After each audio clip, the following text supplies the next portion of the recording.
አውቶቴክ ዊዝ አብሪሽ ሃይብሪድ መኪና ነው የምናወራው። ሃይብሪድ መኪና ማለት ምን ማለት ነው ከሚለው ከጀመርነው፣ ሃይብሪድ መኪና ማለት ከሁለት ኃይል ምንጭ የሚሰራ ማለት ነው። ይሄ ማለት ከኢንጂን እና በሞቶር ወይም ደግሞ ከባትሪ ከሚጠቀሙ ኃይል አግኝቶ ሞቶር የሚነዳና እንደዚሁም በኢንጂን በሁለቱም የኃይል ምንጭ የሚሰራ ሃይብሪድ ይባላል። ይሄ ኢንጂን ብቻ ሳይሆን አንዳንድ ጊዜ ፉል ሴልም ሊጠቀም ይችላል፣ ሌሎችም ሊጠቀም ይችላል። ሁለት ኃይል ምንጭ ማለት ነው። ስለዚህ ሃይብሪድ ምን ጥቅም አለው የሚለውን ካየን፣ አንደኛ ኢምፕሩቭ ፉል ኤፊሺየንሲ የነዳጅ ፍጆታውን ይቀንሳል። ምክንያቱም ባትሪ በሚሰራበት በኤሌክትሪክ በሚሰራበት ጊዜ ላይ ኢንጂኑ እረፍት ስለሚያገኝ በዛን ጊዜ ላይ ኢንጂኑ ስለማይሰራ ፉል ኮንሳምፕሽኑ ይቀንሳል ማለት ነው። የነዳጅ ፍጆታው ይቀንሳል። ምክንያቱም ሎ ስፒድ ላይ ብዙ ጊዜ ኤሌክትሪኩ ስለሚሰራ በዛን ጊዜ ላይ ኢንጂኑ እረፍት ስለሚያገኝ ማለት ነው። ሁለተኛ ካርቦን ኢሚሽን ይቀንሳል። ምክንያቱም ብዙ ጊዜ ኢንጂን እረፍት የሚያደርግ ከሆነ በተለይ ደግሞ ሎ ስፒድ ላይ ኢሚሽኑ ይቀንሳል። እንደዚሁም ደግሞ ፐርፎርማንስ ይጨምራል። ምክንያቱም ሪጀነሬቲቭ ብሬኪንጉ በሚሰራበት ጊዜ ላይ ሪጀነሬቲቭ ብሬኪንግ ማለት ፍሬን በምንይዝበት ጊዜ ባትሪ ቻርጅ የሚያደርግበት ፕሪንሲፕል ነው። ስለዚህ በሪጀነሬቲቭ ብሬኪንግ ጊዜ ፍሬን ስንይዝ ሞተሩ እንደ ጄኔሬተር አገልግሎ ባትሪ ቻርጅ ያደርገዋል ማለት ነው። ሌላ ደግሞ ታይፕ ሃይብሪድ መኪና ነው። የሃይብሪድ አይነቶች አንደኛ ሲሪየስ ሃይብሪድ ነው። ሲሪየስ ሃይብሪድ ላይ የኢንጂኑ ስራ ሞተር መንዳት ብቻ ነው እንጂ ጎማ አይነዳም። ኢንጂን ሞተር ብቻ ነው የሚነዳው፣ ጄኔሬተር ማለት ነው። ጄኔሬተሩ ደግሞ ኤሌክትሪክ ያመነጭና ወደ ኢንቨርተር ይልካል። ያ ኢንቨርተር ደግሞ ኤሲውን ወደ ዲሲ ኮንቨርት አድርጎ ለባትሪ ይልካል። ባትሪ ቻርጅ ያደርገዋል ማለት ነው። ስለዚህ የኢንጂን ስራ ባትሪ ቻርጅ ማድረግ ብቻ ነው። እንደዚሁም ደግሞ ሲነዳ ደግሞ እንዴት ነው የሚሰራው? ባትሪ ለኢንቨርተር ይሰጣል። ኢንቨርተሩ ደግሞ ኮንቨርት አድርጎ ወደ ኤሲ ለሞተሩ ይሰጣል። ሞተሩ ደግሞ ጎማውን ድራይቭ ያደርጋል። ይሄ ማለት ሞተሩ ለድራይቭ ሻፍት፣ ድራይቭ ሻፍት ደግሞ ጎማ ይነዳል ማለት ነው። ሌላ ደግሞ ፓራላል ሃይብሪድ ነው። ፓራላል ሃይብሪድ ማለት በሁለቱም የሚሰራ ከፈለግ ኢንጂን ከፈለግ ኤሌክትሪክ የሚጠቀሙ። በኢንጂን ሲሰራ ኢንጂኑ ትራንስሚሽን ይነዳል። ትራንስሚሽን ደግሞ ድራይቭ ሻፍት ደግሞ ጎማ ይነዳል። ስለዚህ ይሄ በኢንጂን ሲሰራ ነው። ኤሌክትሪክ ስንፈልግ ደግሞ ባትሪ የኃይል ምንጭ ነው፣ ለኢንቨርተር ይሰጣል። ኢንቨርተሩ ደግሞ ከባትሪ ያገኘውን ዲሲውን ወደ ኤሲ ቀይሮ ለሞተር ይሰጣል። ሞተሩ ደግሞ ኤሌክትሪክ ኃይሉ ወደ መካኒካል ሮቴሽን ቀይሮ ትራንስሚሽን ድራይቭ ያደርጋል። ትራንስሚሽን ደግሞ ለፋይናል ድራይቭ ፓወር ሰጥና ፋይናል ድራይቭ ደግሞ ጎማውን ይነዳል ማለት ነው። ይሄ በኤሌክትሪክ መሆኑ ፓራላል ላይ ከፈለግን ኤሌክትሪክ ከፈለግ ሁለቱም አንዱ መምረጥ እንችላለን። ሌላ ሲሪየስ ፓራላል ሃይብሪድ ነው። ሲሪየስ ፓራላል ሃይብሪድ 3 ሞዶች አሉ። አንዱ ኤሌክትሪክ ሞድ ነው። በኤሌክትሪክ ሞድ ጊዜ ባትሪ የኃይል ምንጭ ነው። ባትሪውን ኤሌክትሪኩን ለማን ይሰጣል? ለፓወር ኮንትሮል ዩኒት ወይም ደግሞ የሃይብሪድ ኮንትሮል ዩኒት ይሰጣል። ባትሪ ለፓወር ኮንትሮል ዩኒት ደግሞ በዚህ በኮኔክተር አማካኝ በኩል ባትሪው ለሃይብሪድ ኮንትሮል ዩኒት ፓወር ይሰጣል ማለት ነው። ያ ሃይብሪድ ኮንትሮል ዩኒቱ ደግሞ የተቀበለው ከባትሪ ዲሲ ስለሆነ ሞተሩ ደግሞ ኤሲ ስለሚቀበል ወደ ኤሲ ቀይሮ ለማን ይሰጣል? ኢንቨርተሩ ኢንቨርት አድርጎ ለሞተር ፓወር ይደርሳል ማለት ነው። ለሞተር ኤሲ ነው የሚደርሰው። ማን ነው የሚቀየረው? ፓወር ኮንትሮል ዩኒቱ ከባትሪ ያገኘው ዲሲ ወደ ኤሲ ቀይሮ ለሞተሩ ይሰጣል። ሞተሩ ደግሞ ማን ድራይቭ ያደርጋል? ትራንስሚሽን 6 ስፒድ ትራንስሚሽን ይጠቀማል። ይሄኛው ሶናታ ነው። ስለዚህ ትራንስሚሽን ይሰጣል። ትራንስሚሽኑ ደግሞ መካኒካል ሮቴሽኑን ለማን ይሰጣል? ለዲፍሬንሻል ይሰጣል። ዲፍሬንሻሉ ደግሞ በፕሮፐር ሻፍት በኩል ወይም ደግሞ በአግዚል አማካኝነት ከዲፍሬንሻል በአግዚል አማካኝነት ወደ ጎማ ፓወር ተላለፍና ጎማው ይነዳል ማለት ነው መኪናው። ይሄ በኤሌክትሪክ ሞድ። በኢንጂን ሞድ ደግሞ እንደሚታወቁት ኢንጂኑ በመካኒካል ኃይል ኤሌክትሪክ ያመነጫል። ይሄ ማለት ኤሌክትሪክ ጋዞሊን ፉል ነው የሚጠቀመው። ይህ መኪና ጋዞሊን ይጠቀምና ኤሌክትሪክ ነው መካኒካል ሮቴሽን ያመነጫል። ይሄ ማለት ፉልን ወደ መካኒካል ሮቴሽን በመቀየር የኃይል ምንጭ ነው ማለት ነው ኢንጂኑ። ስለዚህ እዚህ ጋር ኢንጂኑ ሮቴት የሚያደርገው በመካኒካል ሮቴሽን ነው፣ ጋዞሊን ተጠቅሞ ማለት ነው። እንዴት ነው የሚሰራው የሚለውን ካየነው ደግሞ የሚጠቀመው ኮይል ኦን ዘ ፕለግ ሲስተም ነው። ኮይል ኦን ዘ ፕለግ ማለት ኢግኒሽን ኮይል ለብቻ የለውም ማለት ነው። ሲስተም ኢግኒሽን ኮይል ለብቻ የለውም፣ ዲስትሪቡተር የለውም። ይሄ ምንድነው ያለው? ኮይል ኦን ዘ ፕለጓ ከባትሪ ያገኘችው ትንሽዬ ካረንት አባዝታ ለሲስተሙ ለኢግናይተር ወይም ደግሞ ለስፓርክ ፕለግ የምትሰጠናት ማለት ነው። ሌላ ምንድነው? ፉል ሲስተም ነው። ፉል ሲስተም ኤሌክትሮኒክስ ነው። ኮመሬል አለው። ጋዞሊንም ቢሆን ኮመሬል አለው።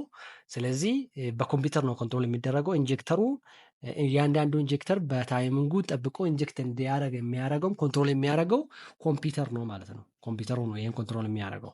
ስለዚህ ሲሰራ እንዴት ነው የሚሰራው የሚለው ካየ ነው እዚህ ጋር አየርን መጀመሪያ ይገባና አየሩ ላይ ኢንጀክተሯ ፉሏን ኢንጀክት በሚታደርግበት ጊዜ ላይ እዛ ውስጥ ሚክስ ይደረጋል ማለት ነው። በዚህ መጀመሪያ አየሩ በዚህ በኩል ኤር ይገባል።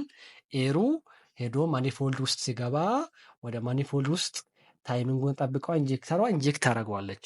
ኢንጀክተሯ ኢንጀክት በምታደርግበት ጊዜ ላይ ነዳጅና አየር ይቀላቀልና ወደ ኢንጀክሽን ወደ ቻምበሩ ይገባና ታይሚንጉ ሲደርስ ስትሮኩ ቫልቮቹ ይከፈቱና ወደ ፒስተን ውስጥ ይገባሉ። ያኔ ኮምፕሬስድ ኤር እና ነዳጅ ኮምፕሬስድ ሲሆንና ይሄ ኮይል ኦን ዘ ፕለጉ ኮምፒውተሩ በሚያዘው መሰረት ከፍተኛ ኢግኒሽን አምርቶ በየተራው ፋየር ሲሰጠው ፓወር ይፈጠራል ማለት ነው። ያ ፓወር ሄዶ ክራንክ ሼፍቱን ሮቴት ያደርጋል። ክራንክ ሼፍቱን ድራይቭ ያደርጋል። ኢንጂን ድራይቭ ያደርጋል። እሱ ደግሞ ፓወሩን ወደ ትራንስሚሽን ያስተላልፋል። ትራንስሚሽኑ ደግሞ ለማን ይሰጣል? ለዲፈሬንሻል ይሰጣል። ዲፈሬንሻሉ ደግሞ ማን ድራይቭ ያደርጋል ማለት ነው? ጎማውን ድራይቭ ያደርጋል። በማማካኝነት በአግዚል አማካኝነት ጎማውን ድራይቭ ማድረግ ይችላል ማለት ነው። ስለዚህ መካኒክ ኢንጂን ሞድ ላይ ከኢንጂን ወደ ትራንስሚሽን፣ ከትራንስሚሽን ወደ ዲፈሬንሻል፣ ከዲፈሬንሻል ደግሞ ወደ ዛኛው ወደ ጎማ ይሄዳል ማለት ነው። ይሄ ደግሞ ሃይብሪድ ሞድ ነው። ኢንጂንም እንደዚሁም ደግሞ ኤሌክትሪክን በጋራ የሚሰሩበት። ይሄ ደግሞ የሚሰሩት በጋራ አንደኛ ሃይ ስፒድ ላይ፣ ሁለተኛ ደግሞ ዳገት ሲወጡ ሎድ ሲኖር ሁለቱ በጋራ ነው የሚሰሩት። ሲሰሩ እንዴት ነው? በኦሬንጅ በብርቱካናማ ከለር እንዳያችሁት መካኒካል የሚሄድበት ነው። በአረንጓዴ ወይም ግሪን በኩል ደግሞ በኤሌክትሪክ የሚሰሩበት ሜካኒዝም ነው ማለት ነው። ሌላ ምንድነው? እንዴት ነው ባትሪ ቻርጅ የሚያደርገው ኢንጂን የሚለውን ካየ ነው ኢንጂኑ በክራንክ ሼፍቱ በኩል ቤልት ከማጋነት ተገናኝቷል፣ ከጄኔሬተሩ ጋር ተገናኝቷል። ጄኔሬተር ስታርተር ጄኔሬተር ይባላል። ወይም ደግሞ ድሮ ኦልተርኔተር እንደሚባለው ማለት ነው። ይሄኛው ኤሲ ነው የሚያመነጨው። ኤሲውን እያመነጭና ወደ ፓወር ኮንትሮል ዩኒት ወይም ደግሞ ወደ ሃይብሪድ ኮንትሮል ዩኒቱ ይልካል። ያመነጨው ኤሲ ወደ ሃይብሪድ ኮንትሮል ዩኒት ወይም ደግሞ ፓወር ኮንትሮል ዩኒት ይልክና ኤሲ ስለሆነ ባትሪ የሚቀበለው ዲሲ ስለሆነ ወደ ዲሲ ቀይርና ኤሲውን ተቀብለው ወደ ኤሲውን ወደ ዲሲ ቀይርና ወደ ኔት ይልካል ማለት ነው። በዚህ ኮኔክተር አማካኝነት ወደ ባትሪ ይልክና ባትሪ ቻርጅ ያደርገዋል ማለት ነው። ባትሪ ጋር ሄዶ ባትሪውን ቻርጅ ያደርገዋል ማለት ነው። ስለዚህ ፓወር ፍሎ እንዴት ነው? ኢንጂኑ ሲሰራ ጄኔሬተሩ ኤሌክትሪክ ኤሲ ያመነጫል። ጄኔሬተሩ ደግሞ ወዴት ይልካል? ወደ ሃይብሪድ ኮንትሮል ዩኒቱ ነው። ሃይብሪድ ኮንትሮል ዩኒቱ ደግሞ ወደ ዲሲ ቀይሮ ባትሪ ጋር ሄዶ ባትሪ ቻርጅ ያደርጋል። ሌላ ፕለጊን ሃይብሪድ ነው። ፕለጊን ሃይብሪድ ደግሞ ከውጭ ኤክስተርናሊ ቻርጅ የሚቀበል ማለት ነው። ኤክስተርናሊ ከውጭ ቻርጅ የሚቀበል በኢንጂኑም ቻርጅ ይደረጋል። እንደዚሁም ደግሞ ከውጭ እንደ ኤሌክትሪክ መኪና ቻርጅ የሚደረግ ይሄኛው ባትሪው ከፍ ያለ ነው። ካፓሲቲው ከፍ ያለ ባትሪ ነው ያለው የሚጠቀመው ማለት ነው። ሌላ ኮምፖነንት ኦፍ ሃይብሪድ ካየ ነው አንደኛ ትራክሽን ባትሪ ነው። ትራክሽን ባትሪ ፓወር ስቶር ለማድረግ ኤሌክትሪክ ኤነርጂን ስቶር ለማድረግ ነው የሚያገለግለን። ይሄ ሞቶር ለመንዳት ስለሚያግዘን ማለት ነው። ሞቶር የሚነዳው ከባትሪ ከሚያገኘው ኤሌክትሪክ ስለሆነ ለዛ የሚያገለግለው። ሌላ ትራክሽን ሞቶር ነው። ትራክሽን ሞቶር ደግሞ ከባትሪ ያገኘውን ኤሌክትሪክ ኃይል ወደ መካኒካል ሮቴሽን በመቀየር ፓወሩን መካኒካል ሲስተሙን ድራይቭ ለማድረግ ነው የሚያገለግለው። ስለዚህ ኤሌክትሪክ ኤነርጂን ወደ መካኒካል ሮቴሽን ቀይሮ ሲስተሙን ድራይቭ ለማድረግ ያገለግላል። ሌላ ኢንጂን ነው። ይሄ ደግሞ የኃይል ምንጭ ነው። ከነዳጅ ያገኘው ከጋዞሊን ይችላል ወይም ደግሞ ከዲዝል ያገኘውን ኃይል ተጠቅሞ ጎማውን ድራይቭ ለማድረግ ነው ማለት ነው። ሌላ ፓወር ኮንትሮል ዩኒት ወይም ደግሞ ሃይብሪድ ኮንትሮል ዩኒት ነው። ይሄ ደግሞ ብዙ ስራ ነው ያለው። አንደኛ መናጅ ያደርጋል ፓወሩን። እነማንን? ባትሪን፣ ሞተርን፣ እንደው ኢንቨርተር መሀል ያሉትን ፓወሮች ኮንትሮል የሚያደርገው ይሄ ሃይብሪድ ኮንትሮል ዩኒት የሚባለው ነው ማለት ነው። ሌላ ትራንስሚሽን ነው። ትራንስሚሽኑ ምንድነው የሚያገለግለን? ፓወር ከኢንጂን ወደ ሞተር እንደምዝዶ ወደ ጎማ ድራይቭ ለማድረግ ለማስተላለፍ የሚያገለግለን ትራንስሚሽን ነው። ከኢንጂን ወይም ከሞተር ፓወር ወደ ጎማ የሚያስተላልፍልን ትራንስሚሽን ነው።